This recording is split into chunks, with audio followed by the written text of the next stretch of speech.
নমস্কার বন্ধুরা, আশা করছি আপনারা সবাই খুব ভালো আছেন। আমিও ভালো আছি। আমার বিয়ে হয়ে গেছে, এতগুলো দিন হয়ে গেল, মোটামুটি 10 বছর হতে চললো। তাও এখনও বাপের বাড়ি থেকে শ্বশুর বাড়ি এলে যেন মনটা খুব খারাপ হয়। আমি বাপের বাড়ি গেছিলাম, তারই কিছু অংশ আপনার সাথে শেয়ার করছি। সেই বাপের বাড়িতে মায়ের আদর, মায়ের বকা, সেই দিনগুলো বাবার শাসন বকা, সেই ছোট থেকে সেই বাবা মায়ের আদরে মানুষ হওয়া, সেই দিনগুলো যেন এখন খুব মিস করি। তাই অল্প সময়ের জন্য হলেও বাপের বাড়ি গেলে সেই বাড়ি শ্বশুরবাড়িতে যখন ফিরে আসি তখন যেন মনটা সেই খুব খারাপ হয়ে যায়। তাই ভাবলাম আমার সাথে দুটো কথা শেয়ার করি।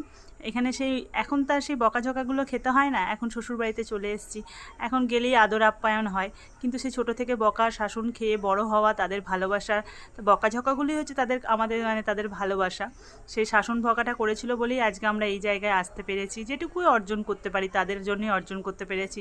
একদিন মা আমাকে খাইয়ে দিত, এখন আমার মেয়েকে খাইয়ে দেয়। এই মুহূর্তগুলো দেখলে যেন সেই ছোটোবেলাকার মুহূর্তগুলো মনে পড়ে যায়, যে সত্যি আমরাও যদি সেই দিনগুলোয় ফিরে যেতে পারতাম মা বাবার কাছে, ছোটো থেকে মা বাবার শাসনে ভালোবাসায় মানুষ হই, তাদের কাছে তাদের সুখ দুঃখ সব কিছু যা চাই তাই তারা এনে দেয়, তাদের সামর্থ্য অনুযায়ী যতটা সম্ভব তারা কিন্তু এনে দেওয়ার চেষ্টা করে, আমাদের মুখে হাসি ফোটানোর জন্য তারা কিন্তু সর্বস্ব করে। সেই দিনগুলো যেন এখন খুব মিস করি। তাই যেটুকু সময়ে যাই ওখানে, সে বাড়ি এসে যেন সেই মনটা যেন ওখানেই পড়ে থাকে, যে কবে আবার যাব, কবে বাপি মায়ের সাথে সময় কাটাবো। এখন তার সেই সময়গুলো কাটাতে পারি না, ছোটো থেকে যত বছর মানুষ হয়েছি, বড় হয়েছি, অল্প সময়ের জন্য এখন কাটিয়ে আসি।